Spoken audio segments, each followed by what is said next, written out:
안녕하십니까. 얘기되는 의사와 함께 질환에 대해서 한바탕 수다를 떨어보는 명의와 수다 김철중 기자입니다. 안녕하세요. 나는 의사다 MC 양깡입니다. 오늘 양깡도 이 명수다에 참여하시는 건가요? 네, 저희 나이사가 최근 포맷이 살짝 바뀌면서 한 주는 초대석, 한 주는 명수다가 나오고 있는데 네. 명수다가 약간 좀 점잖더라고요. 제가 보니까.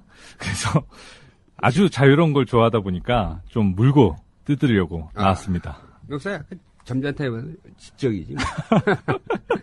너무 지적이야. 지적인 사람들이 좋아하더라고. 좋습니다. 예. 자, 근데 이혜성 기자 어디 갔어요?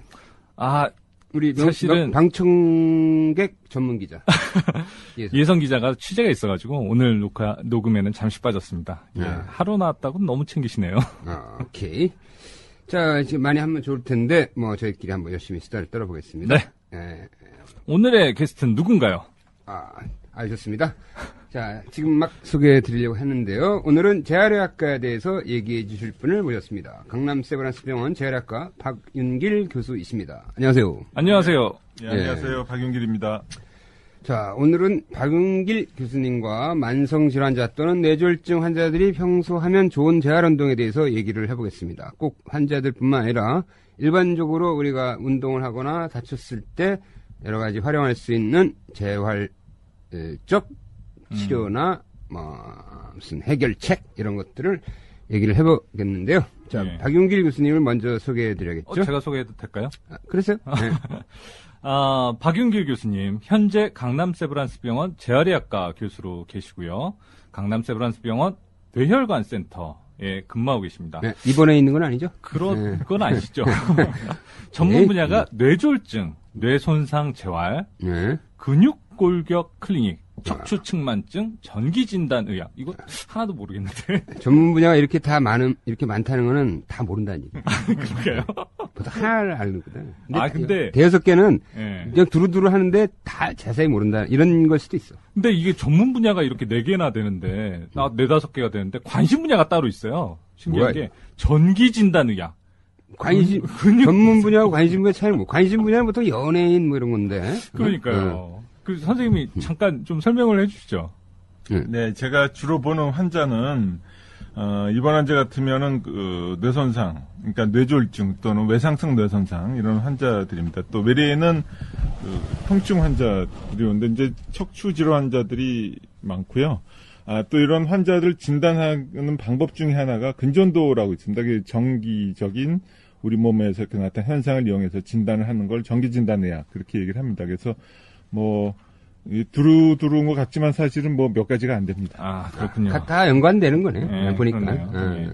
학력을 소개해드리면요. 연세대학교 의과대학 학사, 그리고 동대학 석사, 박사를 마치시고. 석사 후 박사는 딴 데 가서 했어요?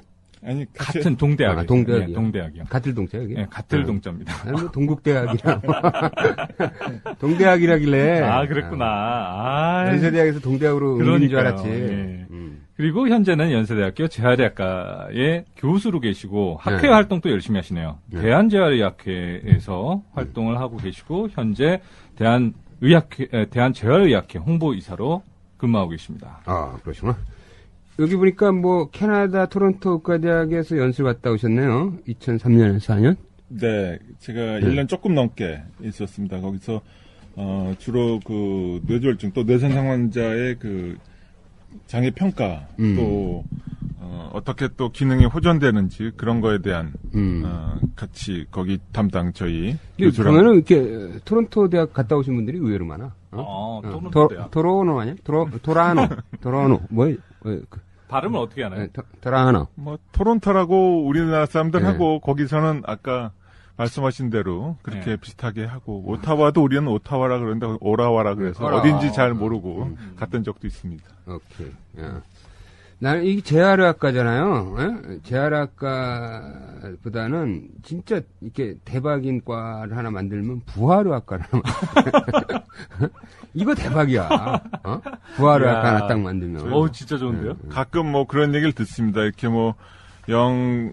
호전이 없을 환자들은 재활보다는 우리가 좀 부활을 시켜야 가능하지 않을까 이런 자조적인 얘기도 하고 합니다. 자, 그러면 이제 멱살을 본격적으로 시작해 보겠습니다. 자, 최근에 그 아이스버킷이 한창 유행했잖아요. 그 루게릭 환자들을 위한 기부금을 모으는 이제 활동 중으로 이제 누구를 하나 지명하면 그 사람이 그렇죠. 아이스버킷을 하는 거로. 네. 근데 우리 양강 해봤어요? 아니요. 저를 지명하는 사람 한 명도 없더라고요. 오케이. 유명하지 않은 공 거. 교수님 아이스버킷 안 해봤어요? 저도 예. 뭐 지명 당한 적이 없습니다. 나는 이런 거 안 했으면 좋겠어.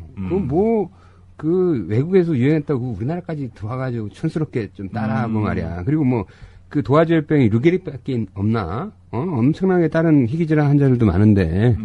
그래서 이게 기부금이 편중된다는 거 아니야? 그런 것 때문에. 그래서 그 원래 그 기부되는 액수의 상당 부분, 그러니까 퍼센트가 있었는데 루게릭으로 너무 많이 갔다는 거야. 그래서 다른 환자들이 오히려 차별을 받은 거지, 일종의 이제. 근데 이런 NGO도 사실 마케팅이 필요하다라고 하더라고요. 이게 마케팅의 작품이거든요, 사실. 그러니까 다음에는 뭐 무슨 다른 질환자들은 뭐 불시오를 뭐 한다든지 좀 약간 좀 더 화끈한 걸 해야 될 것 같아. 이거 뭐 얼음 뒤집어 썼는데 말이야. 물론 이 행동 자체는 굉장히 의미 있고 그 환자를 도와주려고 하는 아주 그 선한 의지는 다 좋은데 그런 약간의 세세한 그런 문제들이 좀 있더라고. 네. 또 내가 괜히 아이스버킷 하신 분들을 이렇게 뭐 폄하하는 것 같아가지고 걱정이 되는데. 걱정이 돼요, 저는. 그렇지 않다는 거 확실하게 말씀드리고 자 일단 재활의학과에 대해서 좀 알려드려야 될 것 같아요. 재활의학과. 네. 뭐 하는 겁니까? 재활의학은 간단히 말씀드리면 우리가 이제 어떤 병을 걸렸든 간에 몸의 기능이 이제 떨어지게 되지 않습니까? 뭐 뇌졸중이면 마비가 일어나고 허리가 아파도 못 걷게 되고 내과적인 질환도 마찬가지고 이렇게 원래 하던 일상적인 기능에서 벗어나 있는 것을 그래 최대한 또 가능하면 원상복귀시키는 기능, 우리가 뭐 생각하는 기능, 말하는 기능, 움직이는 기능 여러 가지가 있는데 그런 기능적인 걸 중점으로 보는 의학의 한 전문 분야다 이렇게 보시면 되겠습니다. 그러니까 일단 손상된 기능을 원 상태로 돌려시키는 의학이다. 예, 맞습니다. 예. 근데 이게 요즘에 이제 스포츠 인ju리가 많잖아요. 예. 그것도 해당되나요? 그렇죠. 예. 운동선수는 보통 사람들보다 더 특수한 기능을 갖고 있죠. 뭐 운동선수가 아니더라도 그렇게 또 다치고 나면 활동하든 취미 활동도 못하고 운동을 즐길 수가 없기 때문에 여기 이제 관련된 또 그 세부 전문 분야가 또 재활학이 있습니다. 그렇다면은 이제 아무래도 이제 장애를 가진 분들은 많이 이렇게 진료를 보겠네요. 예, 그렇습니다. 예, 장애를 가진 분들이 저희한테 오시는 경우가 많이 있죠. 예. 이게 원래 뭐 전쟁 후에 시작된 거라며요? 사실은 뭐 이렇게 하나부터 따져보면 물리의학이라는 저희가 이제 큰 분야 중에 하나가 이제 물리의학이 있습니다. 그 화학의학이라는 약물이고 물리의학은 전에부터 이제 우리가 물리학은 뭐 전기도 있고 또 압력도 있고 또 물을 이용한 것도 있고 그런 건데 그런 거는 뭐 고대부터 있었다는 기록이 있고요. 현대의학으로 들어오면서 발전된 거는 말씀하신 것처럼 이렇게 전쟁 이후 특히 이제 미국인 경우는 2차 세계대전 이후에 발달이 세계대전하고 관계가 있네요. 네, 그 다친 군인들이 또 많기 때문에요. 예. 그러면 이게 예를 들어서 전쟁터에서 이렇게 막 폭탄을 맞았다든지 뭐 팔다리가 이렇게 절단이 됐다든지 네. 이런 사람들이 정상적으로 사회 복귀를 할 수 있도록 도와주자. 그렇게 해서 시작된 학문이라고 볼 수 있는 거네요. 예, 아까 말씀드린 대로 이제 미국이 그 이후에 여러 가지 이제 다친 군인들이 많이 생겼기 때문에 절단 환자들도 있고 또 뭐 다른 데 다친 환자들도 있고 해서 다친 경우가 많습니다. 그래서 미국을 우선 말씀드리면 미국이 뭐 일단 주도적으로 했기 때문에 하워드 러스커 박사라고 계십니다. 그 이후에 이제 뉴욕 그 대학교 병원을 또 만들고 했던 분인데 이분이 이제 공군 군의관으로 참전을 했다가 퇴역하셨고 우리나라에도 여러 번 사실은 오셨던 게 있습니다. 그래서 이분이 뭐 이번만 혼자 한 건 아니지만 주도하에 그 병원을 만들어서 본격적으로 재활의학을 활성화시켰다고 볼 수 있습니다.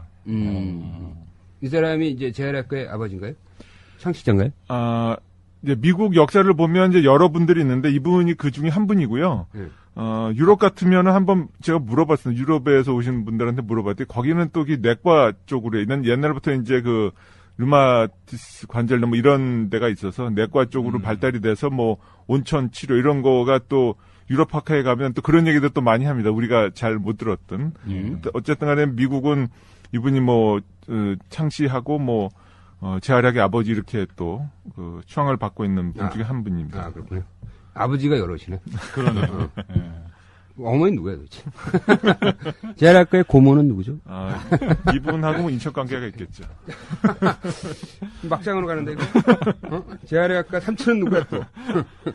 근데 이 하워드 러스크 박사를 뭐 어떻게 보면은 제3의학이라는 표현을 써가지고 얘기를 한다면서요. 예, 이분이 이제 제3의학 이렇게 얘기를 했습니다.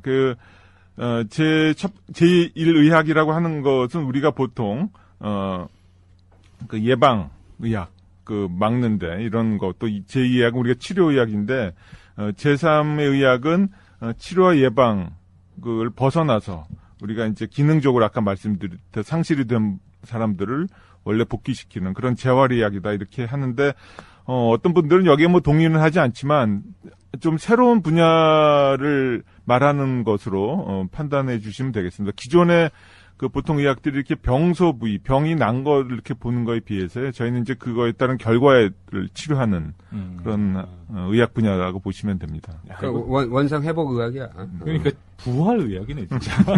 부활까지는 못 갈 거고요. 부활까지 가지면 좋고 사람의 영역이 아니라서. 원상 회복인데 이게 우리나라에서 이게 이제 예를 들어서 너무 영역 간에 이제 겹치는 게 많아. 그러니까 이게 사람들이 재활의학과 하면 이제 뇌졸중 환자들이 가는 데 아니야? 이렇게 생각하기도 하지만 맞아요. 실제적으로는 또 다양한 분야를 하고 있는 거잖아요. 재활의학과에서. 네. 예?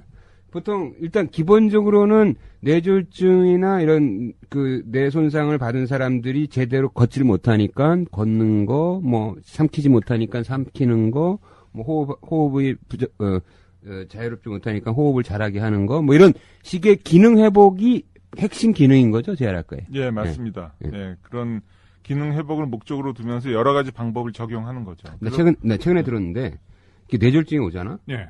그러면 걷는 걸 까먹는데. 걷는 법을. 그래요?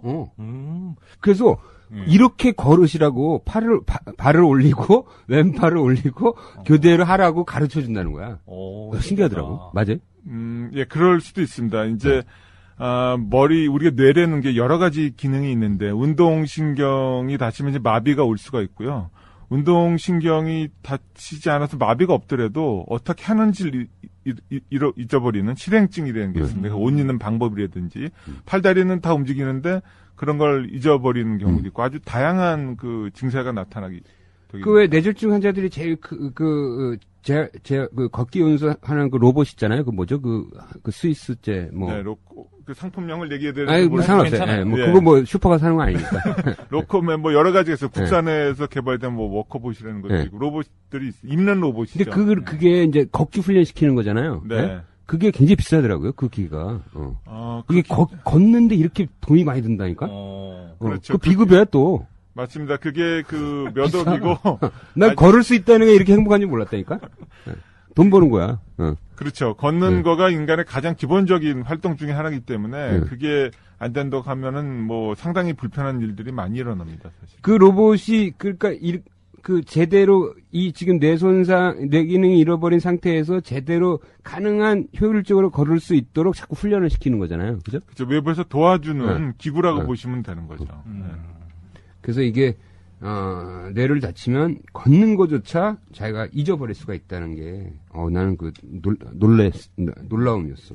심지어는 호흡하는 것도 재활을 하더라고요. 좀 몰랐는데. 예, 호흡 재활 분야가 최근에 특히 우리나라는 미국도 그렇게 오래는 안 됐는데 이제 많이 이제 활성화되고 있는데 아까 말씀하셨던 그 루게릭병은 사실은 신경이 원인이지만 결국은 근육이 약해지는 건데 근육병도 마찬가지고 호흡 근육도 약해집니다. 그래서 그렇게 되면 폐는 이상이 없는데 폐 기능은 괜찮은데 숨을 들이쉬고 내쉬고 기침하고 이런 것들의 기능이 떨어지면서 폐렴이 생길 수가 있고요. 이런 환자들은 사실 전에는 그것 때문에 많이 사망을 했습니다. 또 그것 때문에 사망했던 거군요. 호흡기를 또 24시간 달고 있어야 되는 경우도 많고. 근데 호흡자를 통해서 이런 호흡기를 몇 시간씩만 달고 있을 수가 있게 되면 우리가 이제 외출도 할 수가 있게 되고요. 그렇게 되면서 이제 수명도 연장이 돼서 삶의 질이 확 달라져요. 예, 많은 변화가 일어났습니다, 최근에. 그러니까 이게 그 누가 의사한테 그랬잖아요. 어떻게 하면 오래 살 수 있나? 그러니까 의사가 끝까지 숨을 쉬세요. 끝까지 숨을 쉬래. 숨을 멈추지 말고 계속 쉬시라고 그랬어. 이 호흡 중요하다니까. 맞는 말이네요. 네. 호흡 중요해. 아 진짜 이 근육병이나 이런 여러 가지 그 이 폐 이렇게 오래 장기간 누워 있는 환자들은 숨을 못 쉰다니까. 그러니까 쉬고 싶어도 근육이 다 이게 횡격막이 늘어나야 되고 이 갈비뼈 사이사이 근육이 싹 늘어났다가 수축했다 해야 되는데 그게 안 되는 거야. 힘이 딸려서. 그러니까 숨을 못 쉬니까 폐렴이 오는 거지. 그래서 이 의사 말이 맞아. 끝까지 숨을 쉬어야 돼. 네, 맞습니다. 그 뇌졸중 환자들도 원래는 호흡 중추에 문제가 없어도 네. 이 폐 용적이 작아지면서 문제가 되는 경우에서 저희가 몇 가지 연구를 했는데 폐 용적이 많이 떨어집니다. 그래서 초기에도 문제가 되고 또 만성 질환자들한테도 문제가 되고. 그래서 왜 이런 거 있잖아. 아유 뭐 평소에 운동 뭐 하세요? 아 그냥 숨쉬기 운동만 합니다 그러잖아. 그 숨쉬기 운동 굉장히 중요한 거라니까. 맞습니다. 숨쉬기 운동도 제대로만 하면은 오래 사는 거야. 이것도 운동이라니까. 근데 진담이신데 농담처럼 들리는 거 왜죠? 그래서 숨쉬기 운동만 합니다가 아니라 숨쉬기 운동도 하고요. 뭐 이것도 해야 돼. 그러니까 이게 이 호흡 재활 중에서 이런 이 근육 그러니까 호흡과 관련된 근육을 이렇게 훈련시키는 그런 이렇게 재활 프로그램도 있는 거죠. 예, 그렇습니다. 그러니까 호흡 근육이 좀 약해지는 사람인데 그거를 우리가 뭐 아령 운동하는 것처럼 키울 수는 없지만 용적이 작아지는 사람들을 용적을 늘리는 그거 방법이 어떻게 진짜 궁금하네 갑자기. 그건 본인이 이제 이렇게 용적이 적어졌으면 이제 쉽게 생각하면 기지개를 켜게 하는 거예요? 예, 그런 방법이죠. 심호흡 뭐 이런 거가 있는데 그게 안 되면 강제적으로 우리가 그래요? 우리가 소위 이렇게 엠브라고 하는 거 아시죠? 그걸 이용해서 공기를 넣어주는 방법이 있습니다. 그래요? 입 안에다가? 그쵸. 입을 안에다 하든 아니면 우리가 기관절개를 하고 있으면 그걸 통해서 하든 그래서 이렇게 용적이 충분히 들어가야 우리가 기침을 할 수가 있는데 그걸 유발시키려면 기본적으로 폐용적이 늘어나야 되기 때문에 그런 방법들을 이용합니다. 그러니까 기본적으로 이제 심호흡 훈련을 시키는 거군요. 네, 기본적으로. 예. 그래서 계속 폐 용적이 줄지 않도록. 예. 그러니까 평소에 심호흡을 하는 것도 굉장히 괜찮은 거네. 특히 나이 드신 분들. 그렇죠. 네. 예. 나이 드신 분들. 그래서 하여튼 숨쉬기 운동이라도 열심히 해야 돼. 그리고 끝까지 숨을 쉬어야 돼. 오래 살고 싶으면. 그렇죠. 최근에는 어떤 환자들이 재활의학과를 자주 찾나요? 가장 사실 재활의학과에서 이제는 많아진 부분은 그 뇌졸중 환자입니다. 뇌졸중. 예, 그 연세 우리 수명이 늘어나고 또 그러면서 심혈관계 질환이 늘어났죠. 전에는 재활학과에 사실은 뭐 절단 환자라든지 교통사고 우리는 뭐 척수 손상 여기저기 또 뭐 걷게 하는 거가 되게 중요한 그 재활 프로그램으로 알고 있었는데 이제 바뀌었나 보죠. 근데 뭐 뇌졸중 환자도 사실은 마비 때문에 보행 장애가 있는 분들이 또 많기 때문에 그 분야는 여전히 중요한데 제일 많은 부분은 뭐 그 뇌졸중 환자입니다. 예. 그러면 이게 예를 들어서 뇌졸중이 왔어요. 와서 이제 급성기에 이제 치료를 할 거 아니에요. 이제 사람 생명을 살려놓고 볼 거 아닙니까? 네.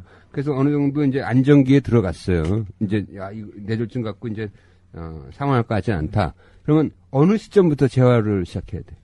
사실은 뭐 교과서에서는 응급실부터 시작해야 된다는 얘기가 있는데요. 본격적으로 사실은 치료실 내려가서 병상에서 하는 거 말고 내려가서 하려고 하면 그 신경학적으로 안정화가 돼요. 이 얘기는 이제 뇌졸중이 진행이 되는 경우가 첫 뭐 한 일주 사이에 많기 때문에 재발할 수도 있고. 예, 그런 게 없어야 되고 내과적인 문제가 또 없어야죠. 뭐 초창기에 뭐 폐렴이라든지 다른 합병증으로 뭐 열 이렇게 많이 나서 수액 주사하고 있으면 내려가기가 좀 어려우니까 그런 것만 안정화되면 뭐 일주나 그 이전에도 바로 시작을 할 수가 있습니다. 그러니까 안정화되면 바로 시작하는 게 나중에 그 기능 회복에 훨씬 더 유리한 거예요. 예, 그렇습니다. 그거는 그만큼 뇌가 빨리 그 자극을 줘야 된다는 건가요? 예, 맞습니다. 뇌가 이제 우리 몸의 중추신경계, 머리나 척수는 중추신경계에 해당이 되고 이거는 손상이 되면 아직까지는 재생이 거의 일어나지 않는 것으로 되어 있습니다. 요새는 뭐 이렇게 줄기세포 얘기하면서 조금씩 재생이 된다고 되어 있는데 그래서 한번 손상된 부위는 완전히 망가져 있는데 다른 부위에서 우리가 이제 전깃줄처럼 이제 신경계는 전깃줄이라고 보시면 되고요. 네. 그게 이제 세로에 연결이 돼야 되는데 이것이 자극을 계속 줄수록 특히 초기에 더 많이 확보가 되기 때문에 초기의 재활 치료가 그래서 중요하다고 얘기를 합니다. 그러면 예를 들어서 이제 뭐 어느 누군가가 이제 뇌경색이 왔어요. 그래서 네. 한쪽 팔다리를 이제 못 쓰게 됐단 말이죠. 네. 그래서 이제 일주일 지나고 나서 좀 안정이 됐어요. 그러고 나서 이제 재활 치료 시작했어요. 그러면 그 계속 집중적인 재활 치료를 시작해서 이 걷기나 뭐 삼키는 기능이나 이런 것들이 몇 개월까지 좋아지는 겁니까? 뭐 계속 좋아지지는 않을 거 아니에요. 첫 3개월에 가장 많이 좋아지는 걸로 돼 있고요. 그다음에 6개월까지 이렇게 완만하지만 곡선을 그리고 한 1년에서 1년 반 정도가 지난다고 하면 이제 뭐 증세가 고정됐다고 보죠. 근데 그 이외에도 이제 조금씩 더 좋아지는 부분들이 있습니다. 근데 이제 그거는 이제 그건 많이 난 거고? 많이 안 나기 때문에. 근데 머리를 또 이렇게 다쳐서 외상성 뇌손상은 조금 다릅니다. 4년, 5년 후까지 좋아진다는 보고들이 있긴 하지만 어쨌든 저 1년 안에 열심히 재활 치료를 해야 되는 것은 맞습니다. 그러면 이제 첫 3개월에 확 좋아지겠네요. 그러니까 확 좋아진다도 가장 비율이 이제 좋아진 거면, 율이 이제 제일 높죠. 그러면 예를 들어서 이게 이 재활학과 의사가 봤을 때 약 1, 2개월에서 3개월 정도 딱 지나면 이 사람이 어느 정도의 장애가 남겠구나. 대략 예측은 할 수 있겠네요. 예측은 할 수 있지만 그게 상당히 그 이후에 하는 거는 어렵습니다. 여러 가지 요소가 작용을 하기 때문에 우리가 이제 뭐 암 환자 같은 통계도 많고 하는데 이것은 통계도 적을 뿐만 아니라 이 회복되는 게 개개인 차이가 굉장히 많아서 아직도 어떤 게 중요한 요소다 이렇게 분류는 하지만 얼만큼 좋아지는 걸 이렇게 공식화하는 거는 없습니다 아직도. 너무 교과서 같은 답변. 네, 교과서에 있는 대로 일단 말씀드렸습니다. 그러면 이게 일단 애트리스트 네. 3개월은 집중적으로 받아야 되잖아요. 네. 근데 우리나라 의료 체계는 왜 3개월 동안 집중적으로 못 받게 되는 거예요? 뭐 스님 잘못은 아니지만 한 병원에서 말씀. 예, 한 병원에서건 예. 뭐 수가도 그렇고 뭐 집중적으로 못 받게 돼 있더라고 보니까. 맞아요. 수가는 쭉 받을 수가 있습니다. 2년까지는 집중 재활, 그러니까 입원했을 때 아침 전 하루에 2번 이렇게 하게 돼 있는데 2년 이후는 삭감이 되죠. 그리고 한 병원에 오래 치료를 못 받는 것도 입원료가 15일, 30일 지나면 이게 삭감이 됩니다. 삭감이 돼서 재활학과는 사실 그거보다 오래 치료를 해야 되는데 특히 이제 종합병원 같으면은 좀 어려운 점이 많이 있습니다. 그러니까 이게 보니까 환자들이 뇌졸중이 왔잖아. 그럼 3개월 동안 집중적으로 재활 치료를 받아야 되는데 중간에 쫓겨나. 환자를 그냥 내쫓는구나. 연세대학에서 내보내죠? 내쫓는 건 아니고요. 네. 사실은 장기 입원이 항상 뭐 문제가 되지만 이런 경우는 이제 말씀하신 대 2개월 또는 3개월 정도가 충분히 재활 치료를 하고 나가면 국가적으로 봤을 때도 사실은 딴 병원 가서 또 뭐 검사를 한다든지 다시 치료하느라 시간 보내는 게 없는데 말씀 아까 드린 것처럼 이렇게 장기 입원에 대한 삭감 요인이 있기 때문에 그렇게 하는 병원장이 없습니다. 이게 심각한 거지. 그러니까 장애를 양산하는 의료 시스템인 거야. 저희 학교 내에서도 이제 여러 번 뭐 건의를 하고 해서 아마 그러면 재활학과에서 광화문에서 1인 시위도 하고 뭐 저희 삭발 시위도 하시고 뭐 알몸 시위도 하시고 뭔가 이렇게 좀 알몸 시위는 뭐 이렇게 뭔가 사회적 목소리를 내셔야지 이렇게 가만히 있으면 어떡해요. 좋은 방법 알려서 고맙습니다. 근데 사실 저도 뇌졸중을 알았거든요. 우리 약간 예. 약간 고생했지. 모야모야라는 질환 때문에 제가 뇌졸중을 알았는데 경색이 온 네. 부위가 딱 언어 중추라는 거예요. 네. 그래서 나오고 나서 말을 못했어요. 네. 지금 커밍아웃 하는 거네. 그건 뭐 이미 여러 번 밝혔기 때문에. 이게 처음 듣는 사람은 이제 처음 할 거 아니야. 근데 모야모야라는 병이 뭐야? 이렇게 다들 물어보잖아. 모야모야병은 뇌에 혈액을 공급하는 뇌혈관이 원인 미상으로 서서히 좁아지는 질환이거든요. 근데 뭐 언어 재활을 받았는데 저는 언어 재활도 전혀 보험이 안 되더라고요. 예, 언어 재활이 지금 보험이 안 됩니다. 그래서 상당히 비싸죠. 예, 한마디로만 비싸고 아마 앞으로 그거를 포함시켜야 할 텐데 정부에서 그거는 또 수가를 어떻게 할지를 모르겠지만 그거가 지금 현실적으로 좀 문제가 있습니다. 그래서 어느 나라를 가든 재활의학의 수준, 재활의학의 그 서비스의 그 보장성, 그다음에 장애인에 대한 대우. 이게 선진국 지표야. 선진국으로 갈수록 그런 게 잘 돼 있는 거지. 우리는 아직 그런 부분에서 굉장히 멀은 거지. 근데 그 양강은 그 그러니까 그 뇌혈관 질환 알았을 때 그 언어 기능 뭐 말하는 게 안 되는 거야. 말하는 게 안 됐어요. 그러니까 이 언더스탠딩이 안 된 거야. 보면 이해는 다 해요. 속으로는 생각이 돼. 근데 말이 안 떨어져. 야, 그 되게 신기해요. 황당했겠다. 한번 체험을 해보면 야 이거 딱 이해가 되는 거야. 지금도 안 되는 것 같은데? 네, 지금도 잘 안 돼요. 지금 뭐 전혀 모르겠습니다. 저는. 네. 아니, 지금 농담이고, 지금은 뭐 말 잘하는데. 아니, 그게, 그러면, 내가 만약에 저 물 좀 주세요란 말을 하고 싶은데. 하고, 거기서 하는 거는 이거예요. 딱 그 그림을 그려놓은 사진 하나 보여주는데, 해변가에 두 이제 남녀가 걷고 있는 거예요. 이 사진을 설명해봐라고 얘기를 하는 거예요. 근데 다 보고 저는 이해했어요. 아니, 그게 이런 거잖아요. 이렇게 했는데 말이 안 떨어진 거예요. 그 말이 어떻게 안 떨어져? 예를 들면. 일단은 해안가라는 말도 안 떠오르고. 네, 말이 안 떠오르고. 남녀라는 사실도 사실 표현이 안 되더라고요. 안 돼. 네. 그럼 거의 약간 한마디도 못하는 거네? 거의 안 되는 거죠. 실어증인 거죠, 실어증. 황당했겠다. 네, 그러니까 차트에 보니까 실어증이라고 아니, 있더라고요. 굉장히, 그러면 내가 말이 안 나는 걸 본인이 느낄 거 아니야. 느끼죠. 그거 굉장히 공포스럽잖아. 아, 그럼요. 엄청 공포스럽죠. 근데 3개월 만에 선생님이 말씀하신 대로 3개월까지 제가 회복이 되더라고요. 쭉 회복이 되고 그 이후도 제가 굉장히 일찍 출근해가지고 일을 하기 시작했는데 다시 배웠어요. 아프기 전보다 말 더 잘하는 것 같은데? 감사합니다. 옛날에 이렇게 말 빠르지 않았던 것 같은데. 그 효과 좋네. 네. 나도 한번 받아야겠네. 언어 치료. 이것도 그러면 계속 그 언어를 이렇게 단어를 연상하도록 하고 그걸 계속 훈련을 시키는 거군요. 예, 언어 치료 기법이 뭐 많이 있고 아까 말씀하신 대로 이렇게 여러 가지 타입이 있는데 그렇게 해서 이제 훈련을 하고 이것도 이제 반복입니다. 모든 재활 치료의 사실 기본은 반복이기 때문에 꾸준히 지속적으로 이렇게 하는 게 중요하죠. 네. 네. 이게 굉장히 철학적인 의미인데 많은 상당한 치료는 반복이야. 특히 재활은 그죠? 예, 네, 맞습니다. 우리가 뭐 하나 새로 배운다고 생각하시면 우리가 뭐 테니스를 예를 들어도 그 훈련을 굉장히 여러 번 해야 공을 쫓아가서 맞출 수가 있듯이 다시 시작한다는 거는 뭐 계속 반복을 해서 해야죠. 그렇군요. 이게 이제 사실 모든 일상생활이 반복이잖아요. 예? 우리 삶 자체가 99%는 반복이야. 1%의 업데이트고.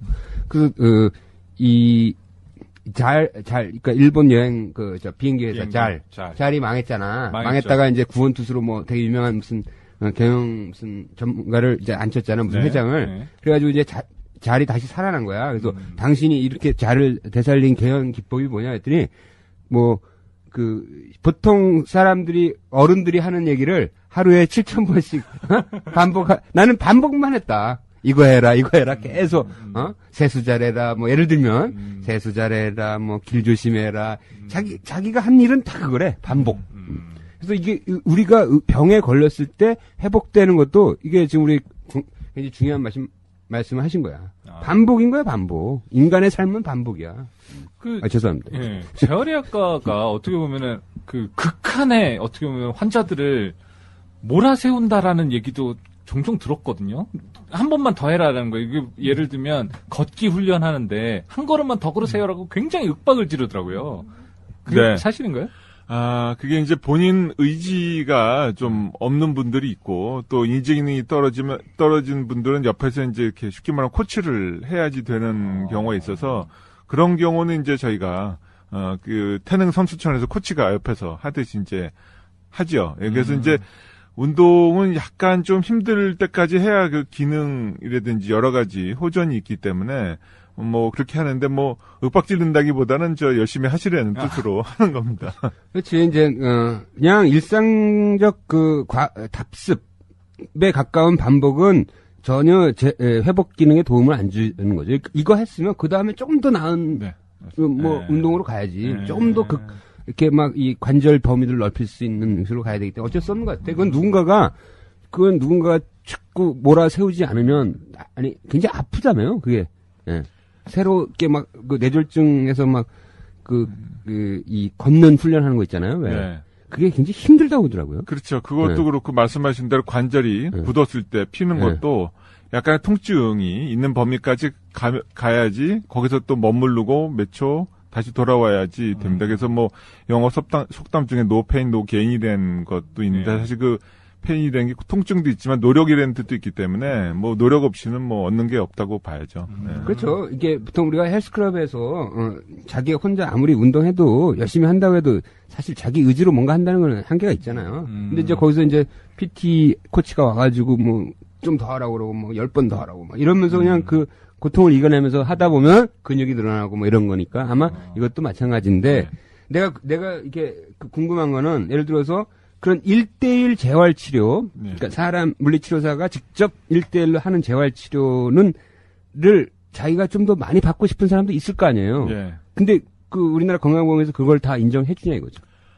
뇌졸중에 적용하는 그 전문 재활 치료가 아까 말씀하신 대로 1대1로 30분을 해야 되는 건데요.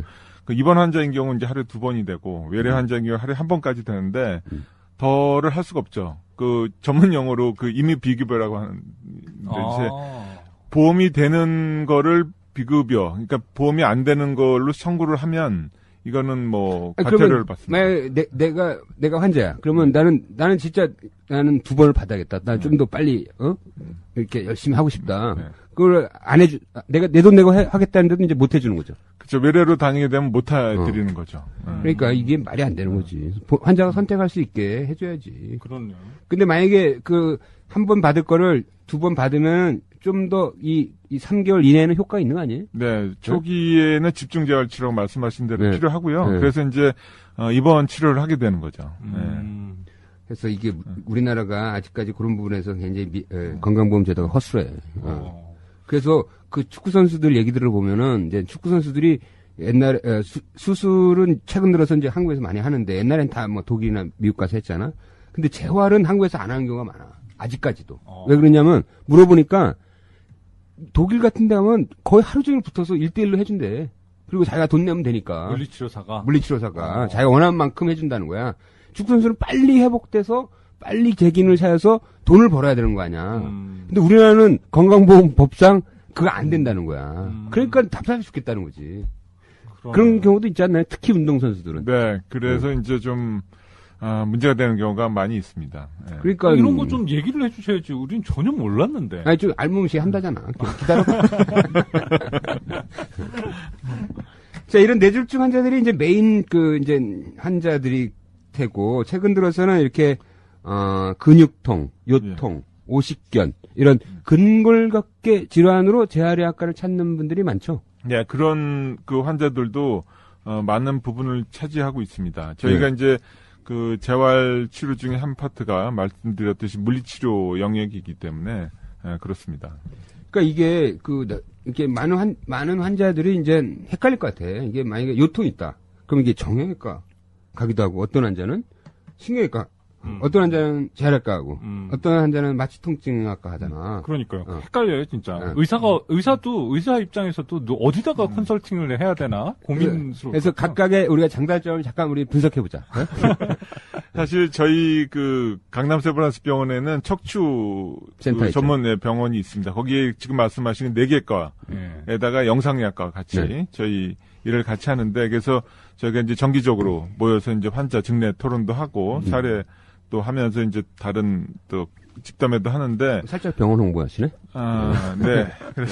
그래서 근데 이제 외과 영역은 이제 수술을 하게 되죠. 그럼 뭐 이제 척추신경외과나 척추정형외과는 이제 척추를 얘기를 하면 그 수술하는 질환인 경우는 이제 가서 수술을 또 하셔야 되고 재활의학과 영역은 이제 비수술적인 요법으로 하는데 그 중에서 이제 주로 이제 주사치료라든지 이렇게 그 신경 차단술은 이제 마취통증학과에서 하고 저희는 물리치료와 또 다른 또 운동치료 또 다른 비수술적 요법 이렇게 이제 아주 뭐 명확하게 나눠지기는 좀 어렵지만 그렇게 나눠서 환자를 보고 있습니다. 그건 이제 대학병원 얘기고 당연히 이제 협진을 해서 하겠지만 또 이렇게 협진이 잘 되고 있네요, 연세대병원은. 그러니까요. 원래 그 연세대 사람들이 이렇게 협진 잘 안 하는데 거긴 특이한 좋은 문화가 형성돼 있네요. 사는 사람, 파는 사람, 훔치는 사람.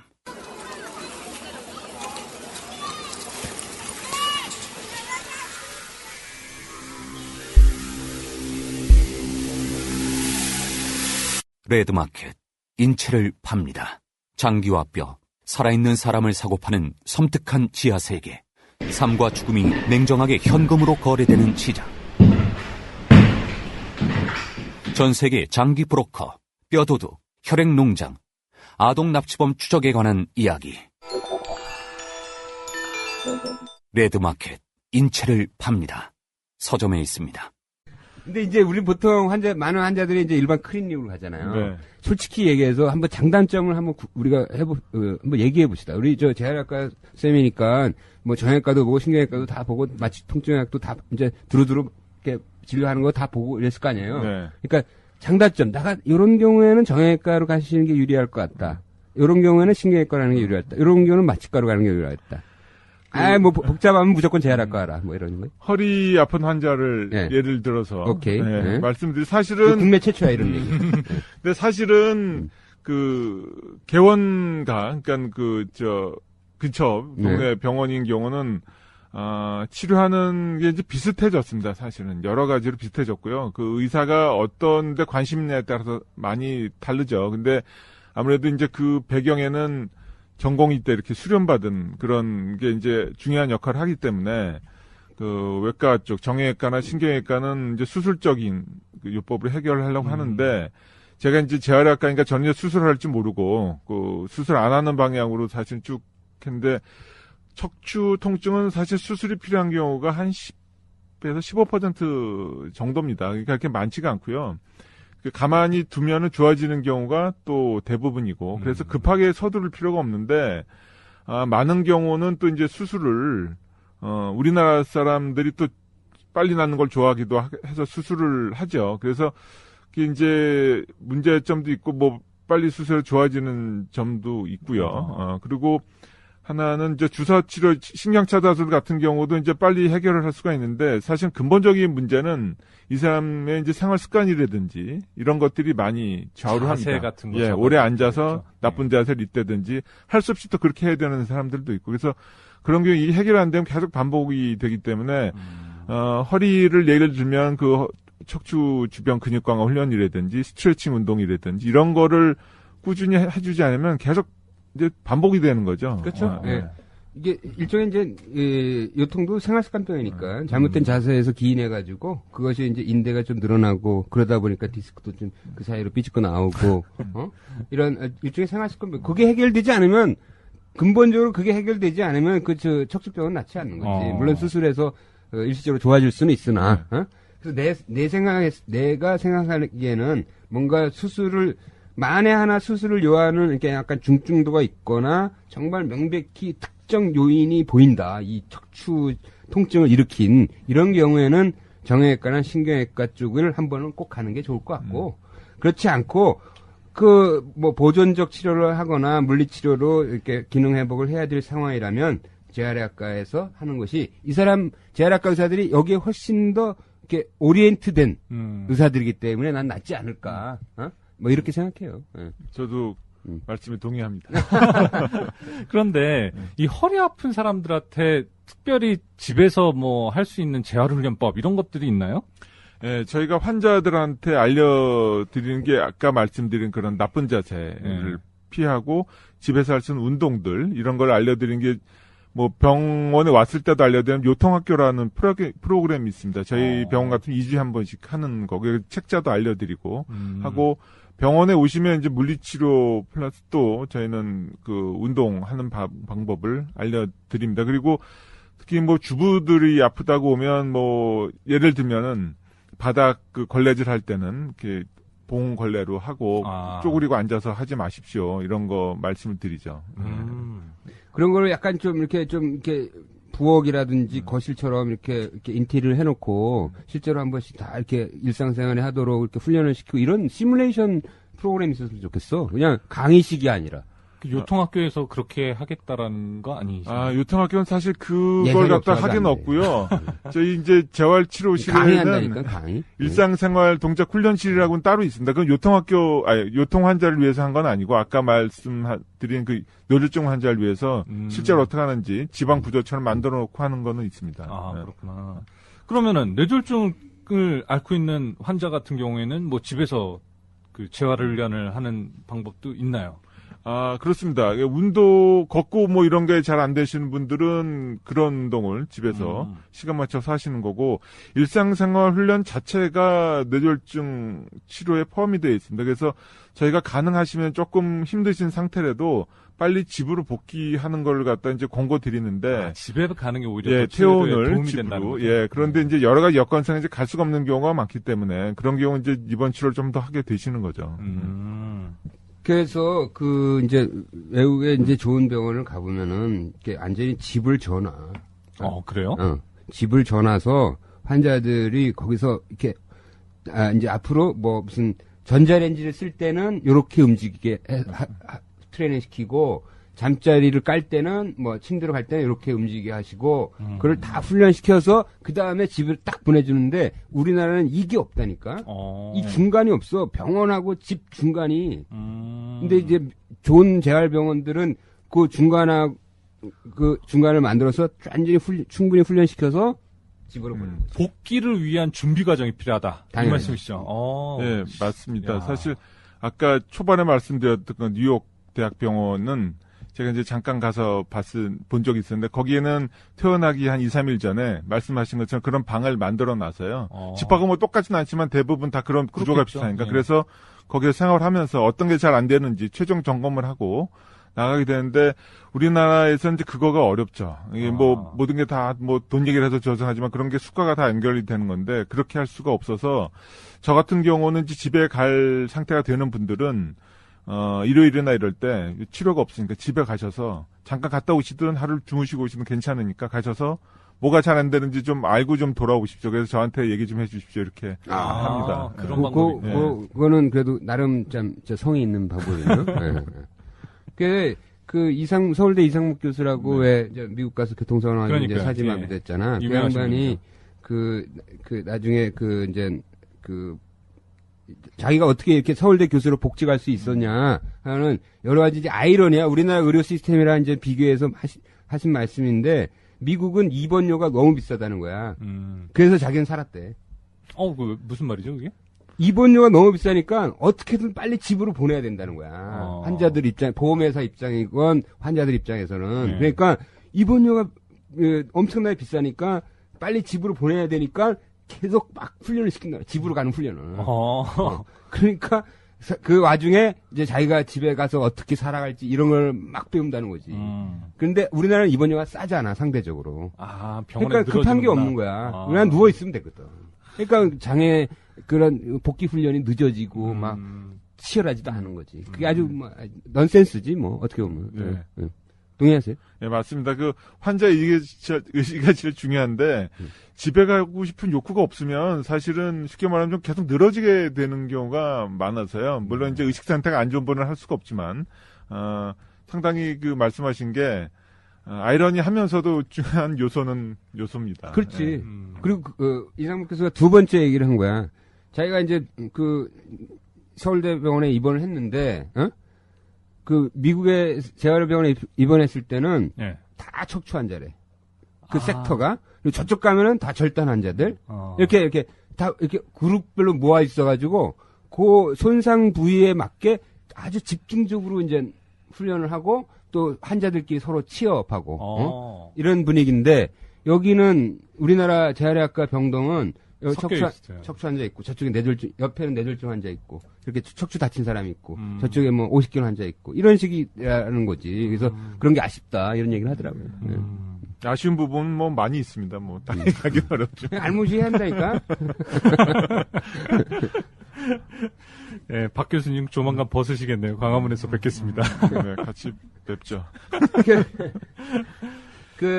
이 환자들이 분명히 그런 욕구가 있을 거 아니에요. 예?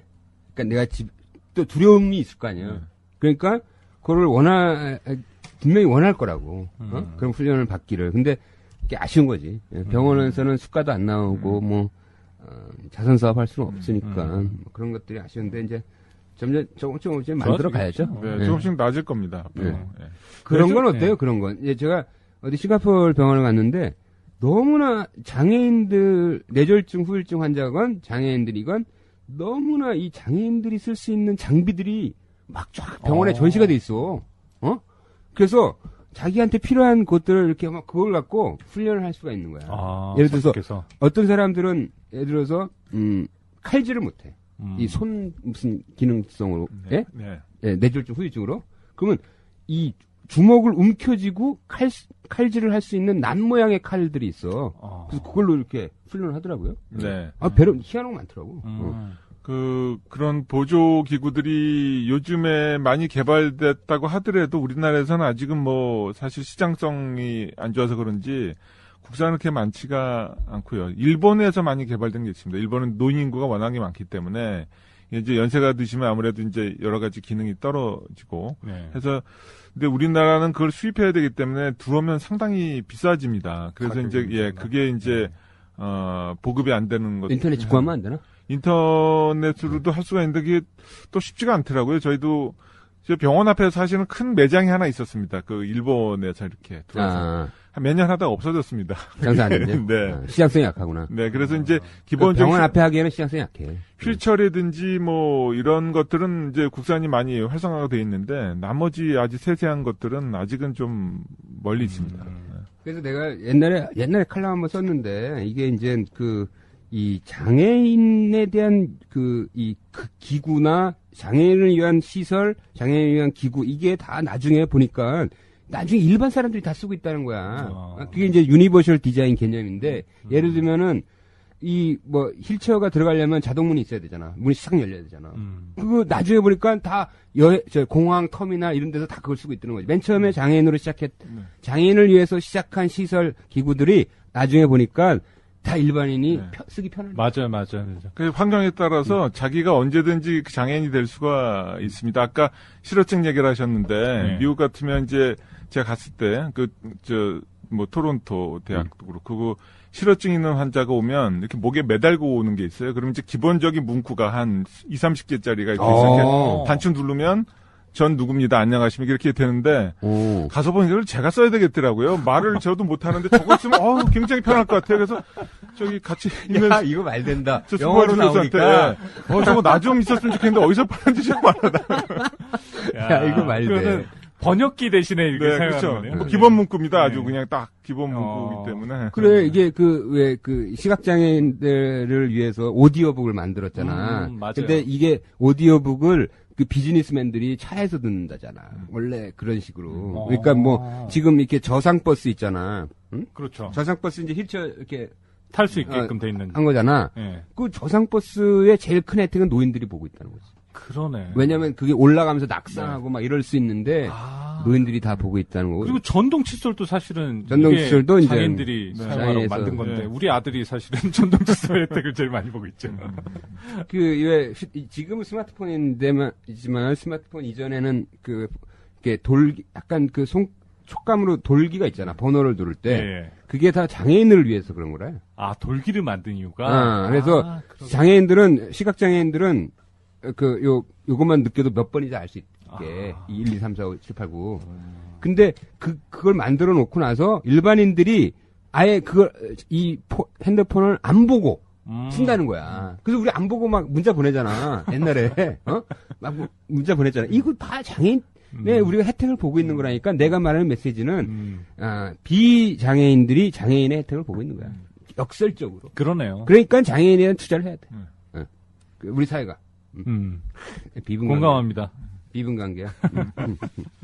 재활치료 중에서 꼭 일반 좀 아쉬운 것들이 있나요? 뭐 예를 들어서 환자들이 뭔가 치료의 연속성을 해야 되는데 뭐 이렇게 무슨 비방이나 뭐 이런 거에 뭐 너무 휘둘린다든지 혹시 이렇게 실제 현장에서 뇌졸중 재활치료 받는 분들한테 꼭 해주고 싶은 말은 없어요?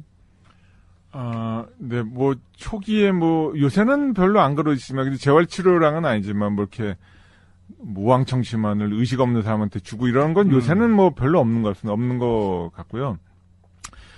초기에 이제 재활치료를 열심히 받으셔야 되는, 특히 이제 재활치료, 이런 걸 받으셔야 되는데, 그냥 약이라든지 아니면 그런 민간요법 말씀하신 대로, 환자는 가만히 누워있고, 이런 걸로 치료를 하려고 하다가 이제 시간이 많이 지난 다음에 오시게 되면 사실은 그 전에 치료했으면 많이 좋아졌을 텐데 이런 효율이 떨어지는 그런 경우도 종종 있죠. 뭐 그런 거 있어? 나 한번 받아봐야겠는데. 가만히 누워 있으면 해줘요, 뭘? 아니 뭐 그런 것들 있지 않습니까? 여태까지 우리가 쭉 했던 그런 물론 이제 재활치료를 동반하면 좋겠는데 그렇지 않고 이제 하나에만 너무 믿고 있다가 안 되는 경우가 있으니까요. 나는 그 얘기 들었어. 이렇게 이제 지금 CJ의 이재현 회장이 전혀 걷지를 못하잖아. 차콜 마리투스인가? 이제 말초신경 손상돼서. 그래서 이렇게 걷지 못하면 무슨 일이 벌어지냐면 다리 근육이 다 없어진다는 거야. 그래서 근육이 없어지니까 혈당이 올라가는 거지. 이게 이제 흡수가 돼야 되잖아. 혈당이나 뭐 이런 게 당뇨병이 생기고 막 이런다는 거야. 그래서 이 못 걷는 게 굉장히 심각한 거더라고. 그러네요. 그래서 그나마 있는 근육을 남겨놓기 위해서 무슨 전기 자극을 준다고 내가 들었어요. 예, 뭐예요, 기능성 전기 자극이라고 해서요. 네. 신경을 자극하면 이제 근육이 움직이게 되죠. 그걸 이제 이용한 원리입니다. 그래서 신경을 자극하면 근육이 움직이는데 근육을 이렇게 본인 마음대로 움직일 수 있는 상태가 되면 운동을 하면 되지만 그렇지 않게 되어 있는 상태에서는 수동적으로 근육을 강제로 움직이는 겁니다. 그렇게 해서 그러면 근력 소실도 적어지고 그에 따라서 골 밀도도 유지가 되고 또 근육이 있음으로써 생길 수 있는 여러 가지 효과들 아까 말씀하신 대로 그 인슐린의 수용체는 근육에 있기 때문에 근육량이 줄어들면 그 당뇨 병이 생길 확률도 높아지고 또 뭐 여러 가지 체온 유지도 어려워지고 하는 거가 있어서 그런 방법을 이용합니다. 그럼 이렇게 뭐 나같이 바빠서 운동 못하는 사람 그런 거 가정용으로 집에 놓고 자기 전에 이렇게 좀 30분 받고 뭐 이런 거 그런데 그것은 운동을 하는 거에 비해서는 너무 효과가 떨어지기 때문에 안 되는 경우에 이제 하는 거죠. 차라리 그러니까 운동하는 게 훨씬 더 효과가 있는 그렇죠. 거죠. 이렇게 좀 어떻게 편하게 좀 해보려고 했더니 안 되겠네. 또 하나, 왜 이제 요실금 예방한다고 그러면서, 이렇게 뭐 전기 자극을 이제 회음부에 주는 기구들도 있잖아요. 뭐 마그네틱 그러면 그 안에 이 골반 근육이 강화돼요? 이게 의학적으로 원리가 있어요? 몇 가지 이렇게 논문들이 나온 게 있습니다. 전기로도 하고, 자기로도 하고. 그래서 뭐, 사실 그게 제 전문 분야는 아니라서 정확히 지금 말씀드리는 전기 자극. 그 전기 진단의학은 치료 영역이 아니고 진단이기 때문에 그거랑 좀 다르고 그런 것들을 제가 논문을 몇 개 본 건 있습니다. 최근에는 어떻게 활용되는지는 뭐 명확하지 않아서 정확히 말씀을 드리지 못하겠습니다. 이게 효과가 있긴, 내 생각에는 좀 아주 없을 것 같지는 않아. 이렇게 전기 자극을 주잖아. 마그네틱이나 뭐 이러면, 이게 근육이 수축한다는 거야. 그거를 계속 훈련시킨다는 건데, 자동으로. 지금 뇌졸중 재활에도 그런 걸 이용을 하는데요. 수동적으로 이렇게 하는 것보다는 더 좋은 건 본인이 이렇게 움직이려고 생각하면서 같이 자극을 줬을 때가 훨씬 효과가 좋기 때문에. 케겔도 하고 뭐 이러면 더 효과가 있겠지만. 그렇게 하면서 이제 하는 방법이 있죠. 환자들이, 재활학과는 환자들이 천천히 좋아지잖아요. 예. 그러니까 이게 일반 외과나, 이런 뭐, 드라마틱하게 간이식, 수술 딱 끝나. 간이식 같은 경우는 막 3일, 죽어가던 사람이 3일 만에 그냥, 막 일어나서 앉아가지고 안녕하세요 그런데. 이거 한 드라마틱한 게 있는데, 이 재활학과 의사는 그런 것보다도 이렇게 천천히 좋아. 이게 좀 느낌이 다를 것 같아요. 환자를 대하는 느낌이. 그래서 제가 전공의들이 회진할 때 뛰지 말라 그럽니다. 재활학과에서는 서두르면 너는 별로 신뢰받지 않다. 못한다.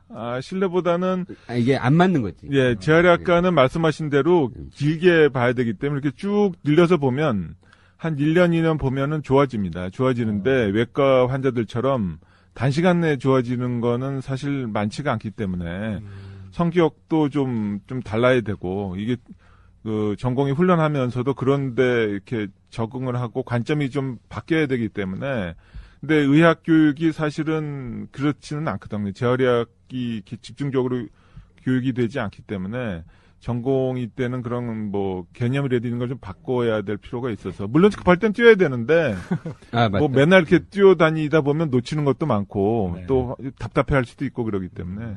근데 이거 난 재미난 포인트 같다 이거. 왜냐면 이제 의사들이 이제 의사들 얘기지만 자기 과를 선택할 때 이거 성격하고 맞아야 돼요. 그거 맞아야 돼. 그러니까 성질 급한 의사가 재활학과 하면 제풀에 자기가 죽는다니까? 그럴 가능성이 높아. 예, 그래서 이제 그만두는 사람도 있습니다. 생각했던 거하고 좀 다를 수가 있고, 뭐, 거꾸로 외과했다 이제 그만둘 수도 있지만. 네. 그렇죠. 거꾸로 외과했다가 네. 이제 그만둘 수 있고. 그리고, 재활학과 의사가 그런 약간의 그 진중함이 있어야 그 보호자들이 얼마나 조바심 내겠어. 그래서 그냥 재활 치료 시작하자마자 걸을 수 있을까요? 이거부터 물을 거 아니야. 예, 맞습니다. 그런 환자들이 상당히 많아서, 저는 나빠지는 건 뇌졸중 경우에는 순식간인데 좋아지는 건 상당히 오래 걸리기 때문에 좋아는 지는데 지금보다 더 나빠지지는 않는다고 일단은 말을 하고요. 그게 맞는 얘기이기 때문에 차츰 좋아지실 텐데 좀 오래 기다리시면서 환자랑 같이 가셔야 된다고 이렇게 설명을 드리죠. 그렇지. 그 환자가 이제 보호자나 환자가 이렇게 조바심 낼 때 의사도 그거 조바심 내면은 그건 이렇게 제대로 치료가 되겠어? 의사는 좀 약간 진중하고 해야지. 그러겠네요. 보수적으로 예. 이렇게 나가줘야 되는데 지금 얘기해보니까 재활학과가 괜찮은데 더 이상 나빠지는 건 없다잖아. 아니, 뇌졸중 영역에서 그렇죠.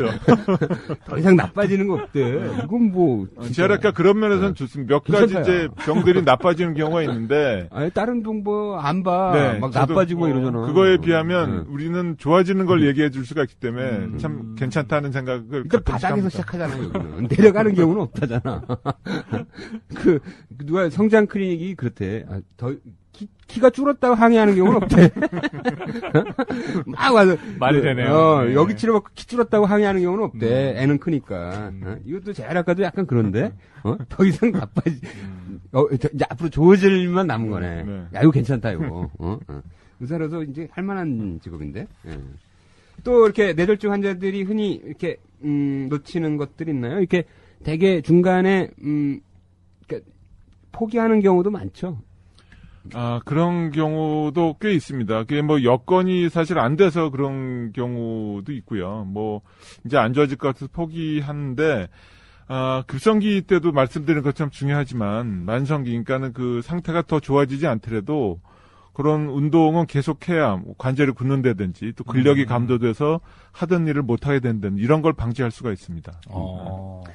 그 재활학과 의사들이 보면은 제가 군대에 있을 때 군의관 할 때 저랑 아주 친한 군의관이 재활학과 의사여가지고 그래서 내가 그쪽에 이제 마실을 가잖아. 그러면 거기서 이제 뭘 하고 있어. 그러면 많은 얘기를 이제 들었어. 그래서 내가 약간 재활학과적인 지식이 좀 알아요? 있어. 좀 있는데 보니까 재활학과 의사들이 근육 전문가더라고. 근육 전문가야.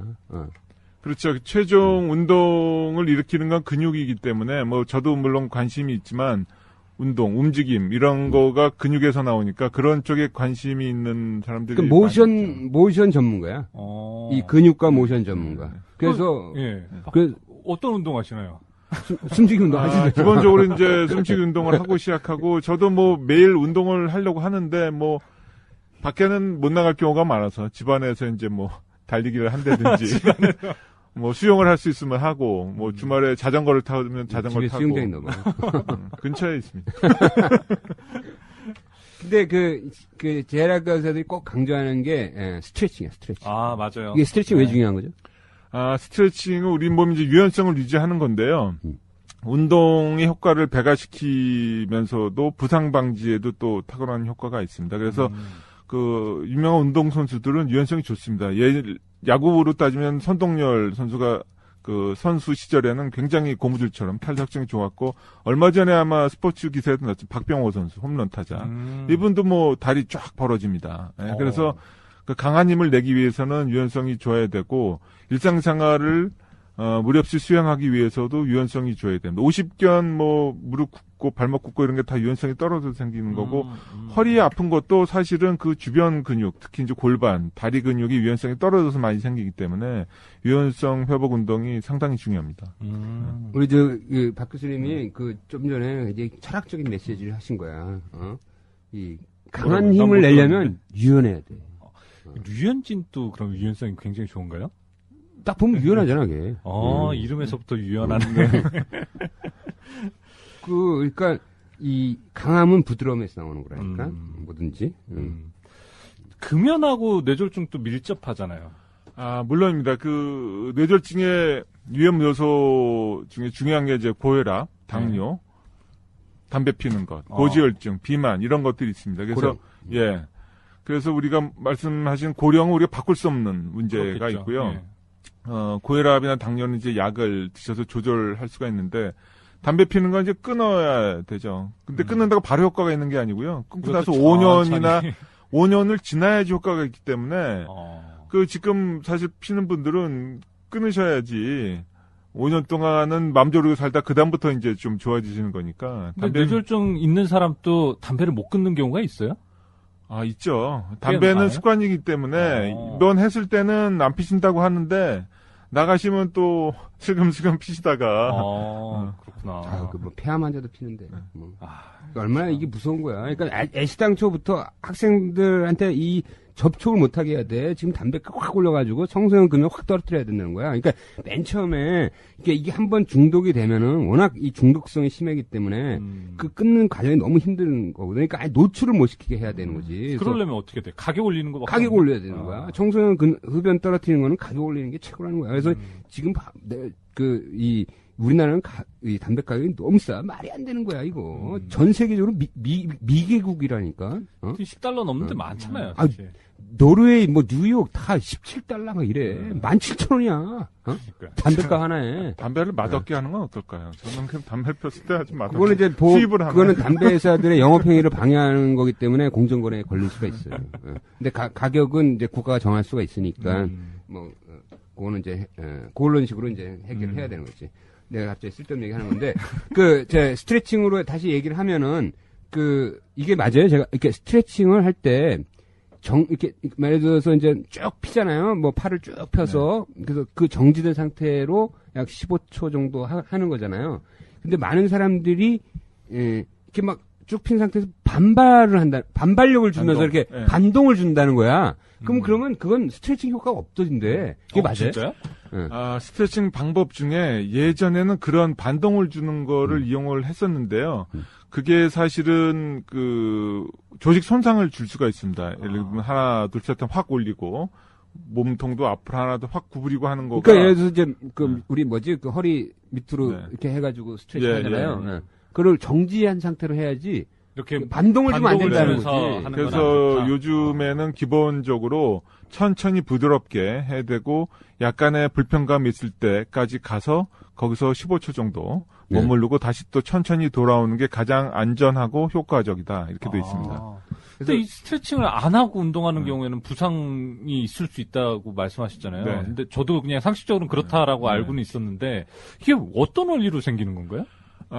우리 몸이 약간 고무줄 같은 특성을 갖고 있는 조직들이 있습니다. 근육, 힘줄. 근육이 제일 잘 늘어나고요. 힘줄이 좀 더 늘어나고 뼈나 이런 건 늘어나지가 않죠. 근데 이제 근육, 힘줄, 뼈는 붙어 있는데 우리가 이제 슬슬 움직이면서 조금 유연성을 회복이 되면 갑자기 움직였을 때 또 끊어지거나 이런 걸 또 방지할 수가 있죠. 그래서 스트레칭도 필요하고 우리가 준비 운동 중에서 몸을 데피는 웜업 운동도 필요합니다. 몸에서 조직에서 이제 온도가 올라가면 유연성이 증가가 되기 때문에 5분 내지 10분은 그렇게 준비를 하고 운동을 해야 안전한 거죠.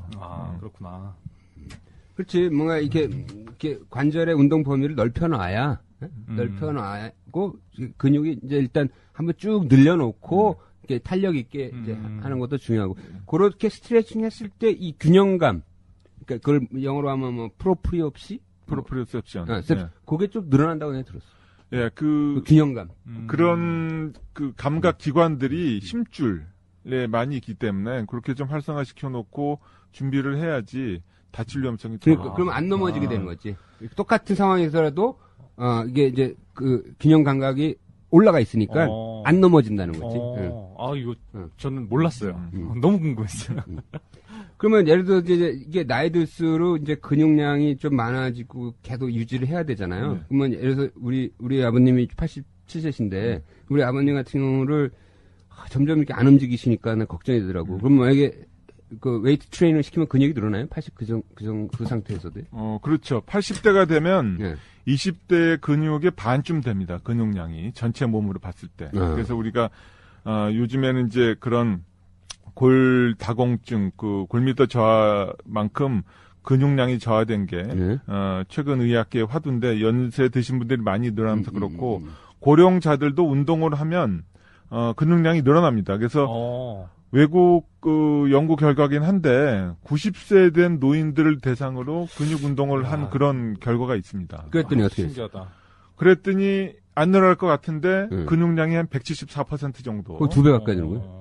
한 배 반 조금 네, 넘는 거죠. 174. 예. 2배 거의 가까이 맞습니다. 그래서 그게 늘어나서 그 보행 속도도 빨라지고 보장구 갖고 걷던 분들도 안 갖고 걷게 되고 이런 그 결과가 나온 게 있기 때문에 지팡이 던져버려 그냥. 네, 그렇죠. 연세 드셨다고 해서 뭐 운동을 안 하거나 이러실 필요는 전혀 없습니다. 저번에 한번 나이사 초대석에서 서울대병원 김원곤 교수님이라고 60세인데 이게 네, 몸짱 장난 아닌 이게 식스팩색인 분. 네. 이분 보니까 진짜 부럽더라고요. 존경스럽기도 하고. 네. 이분이 책을 썼는데 이게 번역돼가지고 대만인가 어딘가에서 또 팔린대요. 그러면 이 8주간 운동 프로그램이라는 게 이제 큰 근육을 계속 강화시키는 그런 프로그램인가요? 그렇습니다. 그런 큰 근육 운동이 사실 중요하니까 큰 근육이나 몸통 운동, 다리 근육 이런 거죠. 그래서 그런 운동을 꾸준히 해야지 중요한데 또 안 하시게 되면 운동을 중단하면 거꾸로 돌아가는 가역성이 있습니다. 운동은. 운동의 특성이. 그래서 그럼 근육이 다시 줄어요. 예, 4주 지났더니 한 3분의 1 정도가 줄어버리더라고요. 야, 그렇게 빨리 줄어요? 예, 빨리 줍니다. 특히 이렇게 연세 드신 분들 활동량이 아무래도 적지 않습니까? 그러니까 더 급격하게 줄게 되죠. 그래서 골절하면 위험한 거야. 골절하면 병원에 누워 있잖아. 한 달 정도. 그러니까 막 근육 확 빠지는 거지. 그러니까 절대 넘어지면 안 돼. 아까 두 가지야. 그러니까 끝까지 숨을 쉬어야 되고 넘어지면 안 돼. 오래 살려면. 넘어지면 안 된다니까 진짜. 낙상이 상당히 중요한 요소고요. 예. 어떻게 잘 넘어지는지 가끔씩 물어보는 분이 있는데 잘 넘어지는 방법은 없고 안 넘어져야 됩니다. 넘어지면서 그 0.1초 사이에 뭐 낙법 이런 거 아무 소용도 없어요. 그래서 나는 그 이렇게 골다공증 이거 내가 그 생각하는 그 깜찍한 것은 비즈니스인데 골다공증이 있는 분들, 골다공증 약을 처방을 받는 분들 그리고 근육량 측정했더니 굉장히 적은 분들한테 이 낙상 예방 운동 프로그램을 서비스를 하는 거야. 그래요? 아니, 그러니까 그런 비즈니스를 하는 거지 내가. 그런다면 이게 좀 히트치지 않을까. 왜냐면 이게 굉장히 중요해. 왜냐면 헬스클럽은 다 젊은 애들이 가. 맞아요. 근데 실제로 가야 될 사람들은 70대거든. 70대들이 잘 넘어지니까. 70대들을 위한 특화된 프로그램을 만드는 거지. 근육 강화 특화된 프로그램을 만들면 이거는 대박 칠 것 같아요. 의료기관에서 안 해도 되니까 약간 편법을 헬스클럽에서 하는 거지. 네, 성공하실 것 같습니다. 같이 어떻게 한번 관심 있으시면 광화문에서 한번. 아니 좀 이렇게 내 자본력이 없어가지고 좀 이렇게 투자자 좀 어떻게 좀 전국의 체인으로 한번 해볼래. 70대를 위한 근육 활성 낙상 예방 프로그램 해가지고. 왜냐면 이게 고령인구가 들면서 이게 점점 중요해지는 거거든.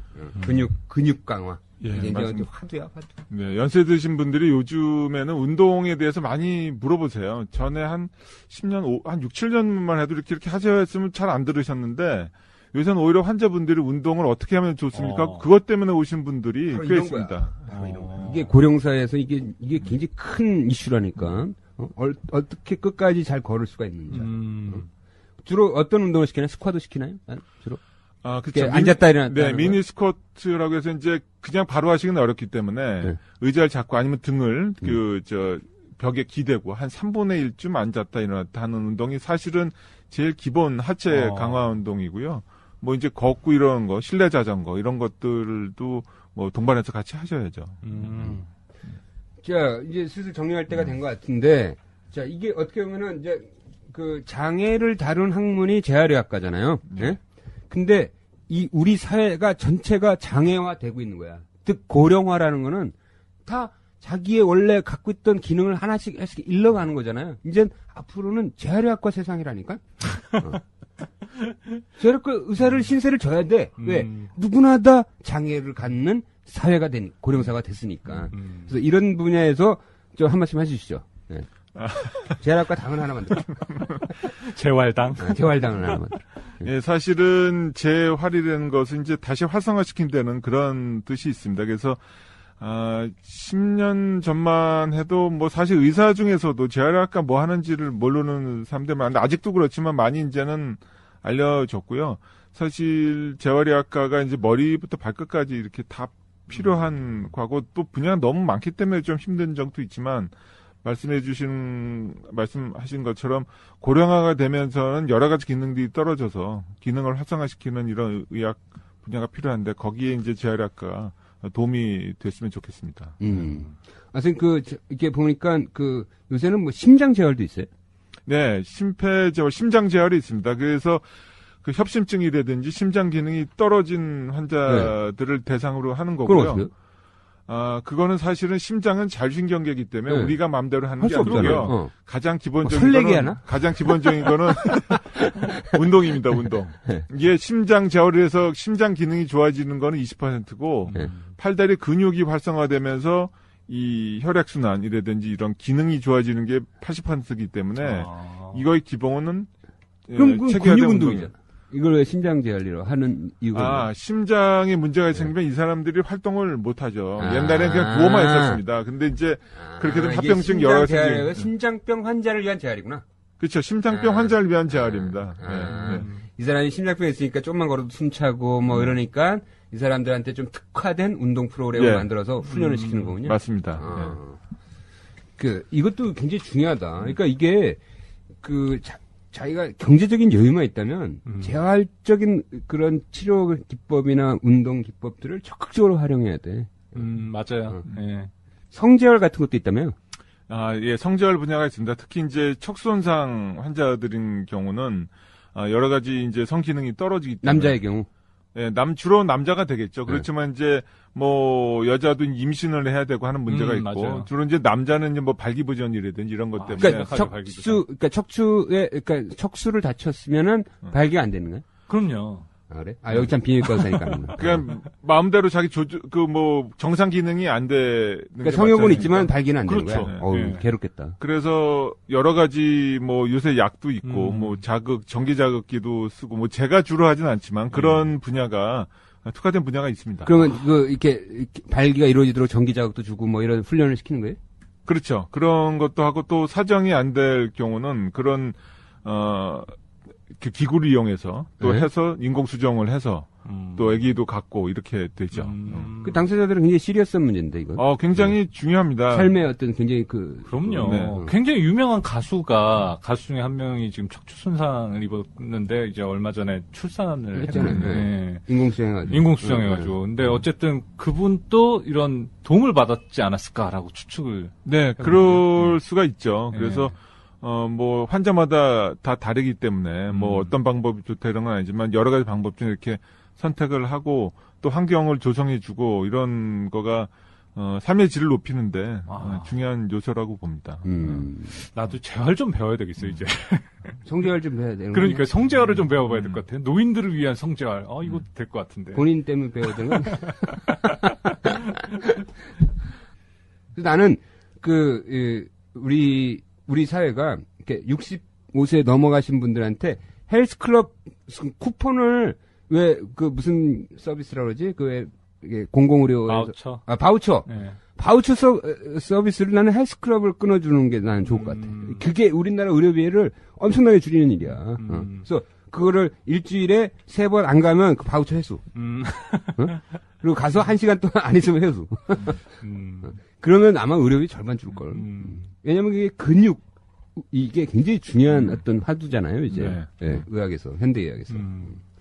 하여튼, 오늘 뇌졸중하고 여러 가지 근육 관련된 얘기를 우리 연세대학교 강남 세브란스 병원의 재활학과의 박윤길 교수님이랑 얘기를 나눠봤습니다. 교수님 덕분에 오늘 많이 배웠습니다. 감사합니다. 지금까지 명수다의 김철중이었고요. 저는 양광모였습니다. 예, 안녕히 계십시오. 박윤길입니다. 또 불러주시면 언제든지 오겠습니다. 알겠습니다. 감사합니다. 예.